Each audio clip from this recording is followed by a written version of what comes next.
Adlaw Panalanginan. Mayong adlaw sa tanan, salamat sa atong Ginoo nga nagahatag kanato og dugang oportunidad na makahimo kita padayon sa atong bulaton. O hindi karon higayon higala, mag-aadto kita sa atong pagsugod sa atong bulaton pinagi sa pangamuyo. Gamhanan og dalaygon namo nga Dios, nagapasalamat kami sa oportunidad nga imong gitugot, gihatag na makahimo kami o Dios sa pagbasa o pagpamalandong na usab sa balaan nimong pulong. Panalangin ni man o Diyos ang tanan nga nagapaminaw ni nga stasyonan sa radyo dinhi sa tibuok Baganga sa naabtan sa amo nga signal at the same time sa tanan mga Facebook friends nga naga-follow niini from time to time and makaskan niini mga videos. Lord God, I pray nga ang imong pulong tagaan nimo og convicting capacity ngadto sa nagapaminaw og hinaot pa ni ini karon ni gayon ikaw kapasidunggan samtang ang imong balaang pulong ug ang tibok buluhaton pagapadayonon. Ini gitugyan gipasalamatan diha kanimo in Jesus name. Amen.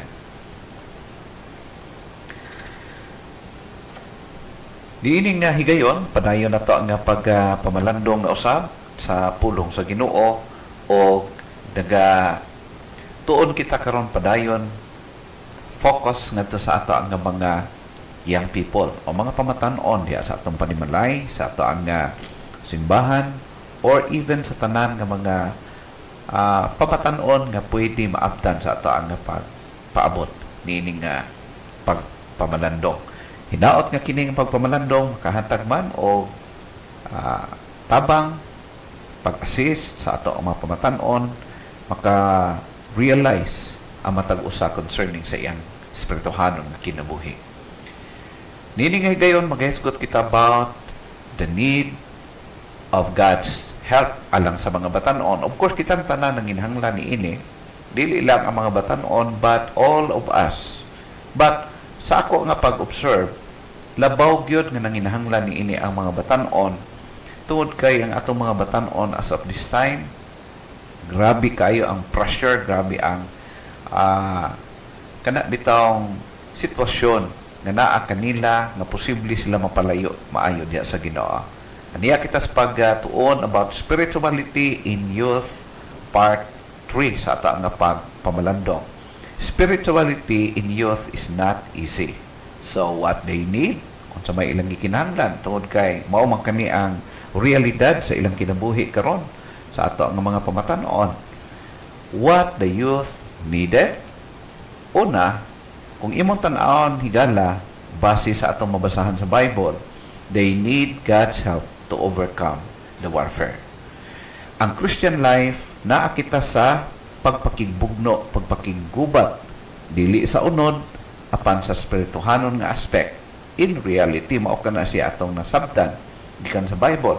Now, mas labaw na gyud ang mga pamatan-on tungod kay sila ang usa sa mga target sa kalaban nga gub-on ang ilang kinabuhi. Now, because of that warfare, kailangan nila ang tabang sa Ginoo aron ma-overcome nila kini nga pagkibugno sa spirituhanon nga aspect. O kini nga kusog nga gikinahanglan nila is naalang gyud makaplagan diha sa Ginoo. They need God's help to overcome the warfare. The overcoming power is in Christ. Very clear din sa balaang kasulatan. Si Jesus Christ mismo nagsulti that apart from me, you can do nothing. Gisulti ni Ginoong Hesus ngadto sa iyang mga disipulo o sa mga nagasunod sa iyahang mga pagtulunan. O sumala pa niya nga apart from Him, we can do nothing. Wa gyud tay mahimo kitang tanan, labaw na ang mga pamatan-on nga mao ang atong focus as of this time. Unsa ingon ni Apostol Pablo ngadto sa iyang mga magbabasa sa mga gitudluan niya sa Philippians o Pilipos. Philippians chapter 4 verse 13. Unsa ingon ni Apostol Pablo, I can do all things through Christ or through Him who strengthens me. Now, ang word I can do all things through Him or through Christ who strengthens me. Even si Apostol Pablo clearly na recognize niya nga ang kusog nga iyahang gigamit mao ang kusog nga gikan sa Ginoo. Ang Dios mao ang nag-strengthen sa iyaha.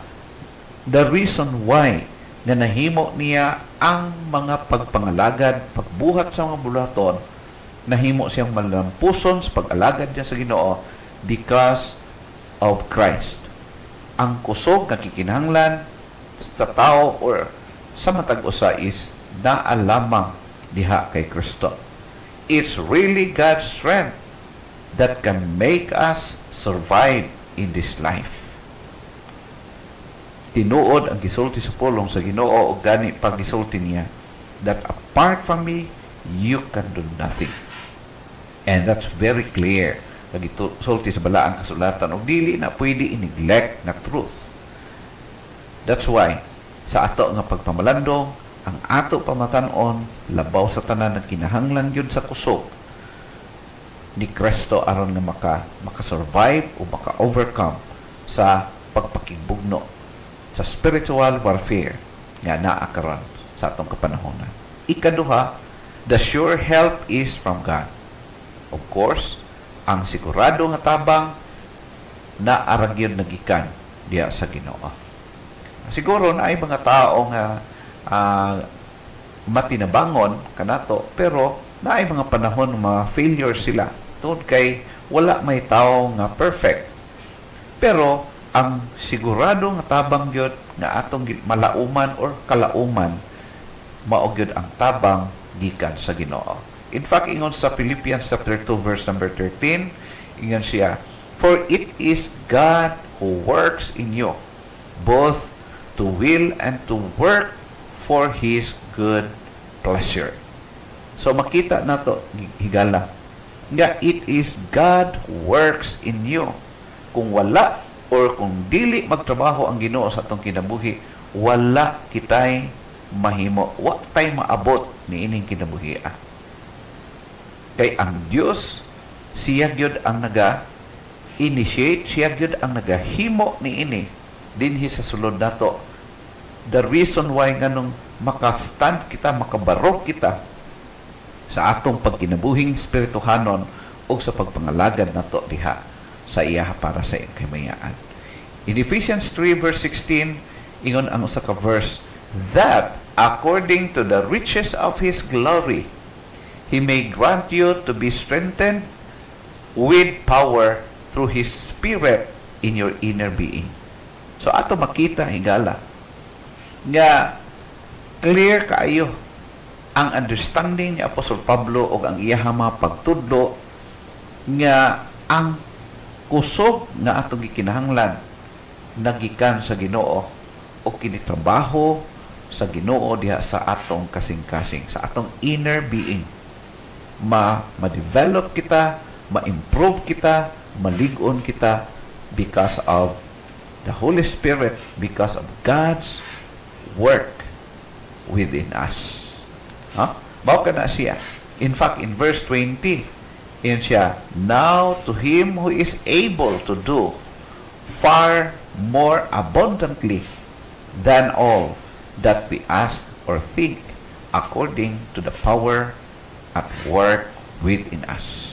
Take note, ato makita, ingon dinhi, nga siya mao ang able, siya ang may kakayahan labaw sa tanan nga makahimo sa abugana kaayo o abundansya kaayo nga mga butang, even labaw pa sa atong mahuna-huna or sa atong capacity, sa atong imagination. Kaya buhaton ang Ginoo lang makahimo niya na. Then ingon siya, according to the power at work within us.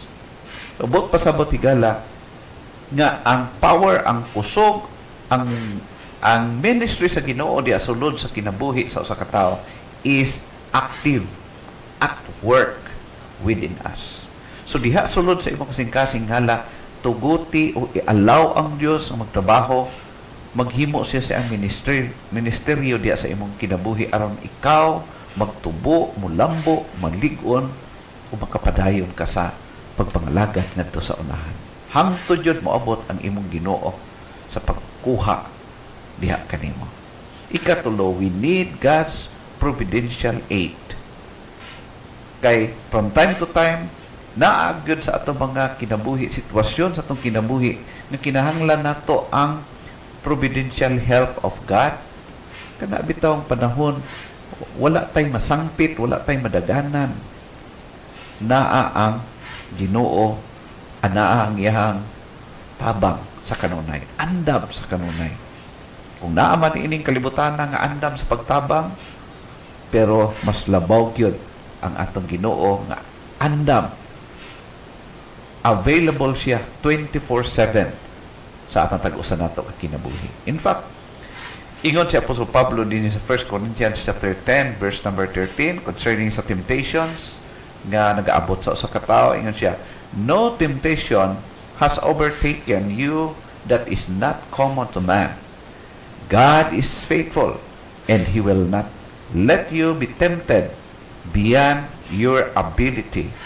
But with the temptation, He will also provide the way of escape that you may be able to endure it. So, asa ta makakuha og assurance, maka-endure ta, makalampos ta, masurpasan na to ang mga trials, problems, challenges in life, diha gyud sa atong Ginoo, because God is faithful. Siya nga nag-promise, siya nga nagapamuhat di asulod sa kinabuhi sa tao, siya is faithful, matinumanon. Therefore, kung ang usa ka tawo, ang Kristohanon, nagasalig kanunay, dependent di sa Ginoo, siya makaangkon jud og kadaugan sa iyang pagkinabuhi from time to time. It's because ang Dios nga naga-work out di sa iyang kasing-kasing is faithful. Always faithful siya. Mao kana siya gala nga dili ta makalaom sa atong sariling kakayahan, sa sariling kusog, sa sariling abilidad, kundili ang atong dependence na alang gayo dapat sa Ginoo, because siya ang tinubdan sa tabang o siya ang hinungdan nganong kita nakapadayon. Huh? God is always ready to help our young to be spiritually strong, and even to all of us. Ikaw ug ako higala. Ang Dios always siya kanunay siya. Andam siya nga mutabang kung gusto kita desire kita, mag-aspire kita nga mahimo nga spiritually strong. We have faithful God nga andam gyud sa pagtugon, sa pagtubag, pagtabang kanato, makaabot kita sa atong spiritual destiny nga gusto sa Dios nga atong maabtan usab. Huh? What the youth needed? Ikaduha, they need tools provided by God. Naay mga galamiton, mga tools nga gi-provide ang Ginoo in which nga magamit nato sa atong daily nga pagkinabuhi aron maglambo kita, magtubo kita, magligon kita, especially ang atong mga young people, ang mga youth. Now, lamang sa kinabuhi sa mga youth is grabe ang kadaghan sa mga temptation, grabe ang pressure nga posible kung dili sila makabantay o ang parents dili makabantay or ang church dili makabantay niini, mabira sila. Grabe ang pressure nga magpalayo sa ilahagikan sa Ginoo. Our youth need tools provided by God. Unsa man kini mga tools? Of course, the Word of God. Anaa ang Word of God nga gi-provide sa Ginoo aron magamit sa matag Kristohanon or ngadto sa ato mga young people nga malig-on sila, ma-remind, matudloan sa kanunay. Unsa ingon ni Jesus Christ? Pag-consider ni Jesus Christ sa Word of God, sa iyang pulong, ingon siya, but He answered, it is written, man shall not live by bread alone, but by every word that proceed or that comes from the mouth of God. And this refers to His words, the Bible, or the Scripture nga atong ginabasa. Ani akitay kopya ni ini ug mao kini ang ato ang ginabasa, ginatun-an, gihimong giya sa atong pagkinabuhi. Unsa daw ang importance nini? Ingon siya, kung unsa man ang panginahanglan sa tao sa bread, mas kikinahanglan nato ang Word of God na nagagikan mismo kaniya. Man shall not live by bread alone, but by every word that comes from the mouth of God. So, usa kini sa mga tools nga gihatag sa Ginoo, His Word, ang iyang pulong na available kanato. In fact, sa daghan mga survey sa matag balay karon, pinaka-pobre na nang naa siya'y duha ka Bible diya sa ilang panimalay. That's the only thing. Sayang ang Bible kay wala gibasa, wala gitun-an. Nga mao kana supposed to be ang magamit nga makalig-on o makabarog nga maayo ang atong mga pamatan-on. Dinhi sa Psalm chapter 119 verse 9 nagiingon, how can a young man keep his behavior pure? By guarding it in accordance with your word. Paano ba ato mga pamatan-on nga maampingan niya ang iyang kinabuhi nga limpyo putli, ang iyang behavior, ang kinaiyahan maayo sa tubangan sa Diyos ug sa tubangan sa mga tao? Paano makip niya kana ang behavior? By guarding it in accordance with your word. Ang pulong sa Ginoo, usa sa mga importante kayong mga tools na gihatag sa Ginoo, ang Word of God. Unsay ingon niya dinhi sa Psalm 119 verse 11, thy word have I hid in mine heart, that I might not sin against thee. Ato makita nga ang pulong mo, O Diyos, gitipigan ko, gitaguan ko sa akong kasing-kasing, aron dili ako makasala batok kanimo. Ang Word of God naa siya capacity nga mag-keep sa ato ang kinabuhi away from sin. Kung atong giampingan, atong giaplikar sa atong kasing-kasing ang pulong sa Ginoo, maging maalamon kita, makabantay kita sa pagkinabuhi nga tunhay diha sa Ginoo. Thy word have I hid in mine heart, that I might not sin against thee. Unsa man ang gigamit dinhi? The Word of God. Paano siya gamiton? Tipigan, ampingan, i-apply sa pagkinabuhi day by day. Aron na makaiwas o maging maalamon kita sa atong pagkinabuhi. Ikaduha, consistent prayer. Sa ikang tool na gihatag sa Ginoo. Consistent prayer. Dili ka ng prayer na renewable every year. Gusto sa Diyos nga day by day sa matag karon ug unya naa kay giset nga time sa imong prayer life. Dili dapat nga kanang mahinumduman lang nimo, kundi naa kay self-discipline sa imong pagkamainampuon diha sa Ginoo. Naa kay giset nga time nga alone with God, makigistorya ka diha sa imong Ginoo. Ayaw og kada bitong ang pag-consider nimo sa prayer life nimo daw sa panahon nga kailangan lang nimong Ginoo. No, gusto sa Dios nga naay regular and consistent nga panahon nga ihatag nimo sa Ginoo. Nga diha makigistorya ka sa Ginoo, maging humble ka tubangan sa Ginoo, maging dependent ka diha nimo ibuhaton kana nga practice. Consistent prayer. Usa sa mga tools na gihatag sa Diyos, gi-provide sa Diyos aron makabarog kitang tanan, nalig-on. Naglabaw na sa atong mga pamatan-on. Philippians 4:6, unsa ingon sa pulong sa Ginoo?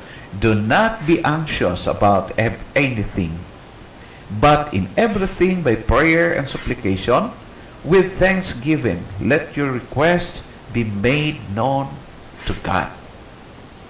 So, klaro kayong ingon. In everything, by prayer and supplication, with thanksgiving, let your request, let your desires be made known to your God. Diha sa Ginoo, na kay regular time, mag-pray, mag-ampo, dili lang po para sa imong sarili, but we need to pray for others also. Uban ang pagkamapasalamaton sa mga buhat sa Dios. It might be nga ang mga tao nga imong ipangampuan wala nakabalo, nga nagpray ka para sa ilaha, but it's okay. At least gibuhat nimo para sa kamayaan sa imong Ginoo. Now, ato mga batan-on, tudluan nato sila nga magmainampuon, nga himuon nila ang consistent prayer ngadto sa Ginoo. Dili lang sa makita sa uban mga tao, but privately sa ilahang personal life na asli dapat nga time para sa ilang Ginoo. In verse 7, and the peace of God which surpasses all understanding will guard your hearts and your minds in Christ Jesus. Ang kalinaw na iya sa Ginoo mo surpass. Uban ang kaalam nga langit nun, kaalam nga di masamtan usahay sa mga tao nga wala makabalo sa iyang pulong. Kana nga kalinaw mao'y mag-guard sa kasing-kasing sa iyang mga katawhan aron nga dili ka basta-basta matarog. Maapektuhan man sa problema pero makabarog gihapon tungod kay nakabalo siya nga ang iyang Dios nga gituohan is always faithful. Mao kana siya gala kaanindot ang gisulti sa pulong sa Ginoo. According sa Matthew 26 verse 41, watch and pray that you may not enter into temptation. The spirit indeed is willing, but the flesh is weak. Ato makita igala, kung ang spirit is willing, remember in opposite to that, our flesh is weak. Mao kini siya, walay usa kanato nga lamang.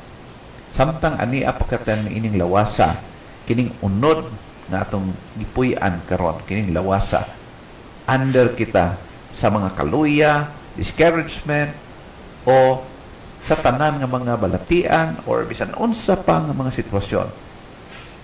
Everything under the sun is under siya sa pagkaluya or belong siya kani mga temporaryo mga butang. Pero remember nga naa ang Holy Spirit sa Ginoo. Mabitaw na sa to ang kinabuhi, matingala ka nga naa kay desire sa pagbuhat sa bulaton nga iya sa Ginoo, pero ang imong unod dili mo cooperate. Gusto man unta ko pero kay gikapoy man ko, nasakit man ko, naluya man ko, na siya gala. Makita nimo ang pressure, real pressure sa atong kinabuhi. That's why we need to watch and pray that you may not enter into temptation. Nga dili ta maka-give in sa tentasyon, mapalayo kita diha sa atong Ginoo. So, mao kana siya din higala atong makaplagan. Ikatulo, we have the church. Dili lang na ang Word of God, Bible, na ang gihatag niyang i-provide niyang pamaagi, maka-pray kita, makaampo sa Ginoo, o naapadyod ang ato makaplagan higala ang ato simbahan. Naatay church in which nga dito kita maka-join, dito kita makapakiguban, makaampo, makasulti kung naatay mga problema, maka-share sa atong mga kaigsuunan, or makadawat tagtambag. We have the church. Lamang kailangan naatay gampanan, himuon usab. Unsay ingon sa Hebrews chapter 10 verse 24. And let us consider how to stir up one another to love and good works. We need to stir up one another. Kung naa ka na belong ka sa church, labi na ka na supportive church, kanang church nga dito nimo makaplagan ang pag-inig sa unay, pagtinabangay, ang tinuod nga gugma na adiha niya ng iglesia, dito nimo makitaan ang comfort panahon nga naa ka sa kawaladon o kaluyahon. In verse 25, not neglecting to meet together as is the habit of some, but encouraging one another, and all the more as you see the day drawing nigh or drawing near. Sa ato makita igala Keep in touch. Ayaw bulat sa simbahan. Ayaw palayo. Kaya nga naman, pag mo palayo ka, pareho ra sa daog. Nga once nga kuhaon nimo ang usa ka sugnod, ipalayo nimo, i-keep distance nimo sa nagsiga, nagdilaab nga daog, magkapalong na siya, magkakawala. Maupod na ang atong spirituhanong pakig-fellowship diya sa iglesia. Kung iniglect na to ang pakighalubilo, pag-fellowship together, uban sa mga kaigsuunan, makaplagan nimo, nga nagakaluya ka o nagakawala ka. No? Mao ka na siya. Nagadeteriorate ang imuhang spiritual life. O hangtod nga mawad-an ka gana, hangtod nga di na jud ka, o hangtod nga di ka na mapuslan diha sa Ginoo. Ang kailangan lang, dili kalingawan o dili kalimtan, dili pabayaan ang atong pagpakikiusa. Labi na, hapit na moabot ang Ginoo, ang kalaban sa Dios, naglungot-lungot, paspas na kayo, usog na kayo, aktibo na kayo. 24/7, wala nagakatulog, nagapangita siya paagi nga distrosohon niya, i-pressure ang tao aron mapalayo gikan sa iya. Remember, God has provided everything our youth needs to be spiritually strong, and so to all of us. We have the Bible. We can pray anytime, anywhere. Makapray ta. And, of course, we have the church. Keep in touch sa imong simbahan. Ayaw detach. Kaya nga naman, maputol ang kabitaw, imuhang connection sa church. Luoy ka, ikaw ang alkansi. Kaya ikaw yun ang maluya. O mabilin ka sa trabaho sa Ginoo. Higala, we need God's help. Even matured Christians or mga growing Christian, we need God's help. And labaw na sa atong mga youth, our youth, in our family, in our church, and everywhere, they need God's help.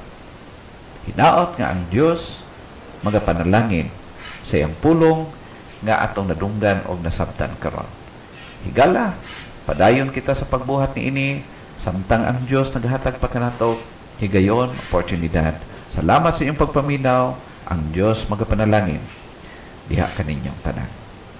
Magaampo kita. Kanimo o Diyos, salamat sa pulong nimo. Nga mong nadunggan at tunaan karon.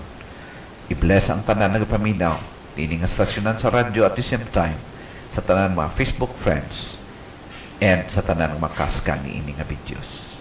This I pray in Jesus' name. Amen.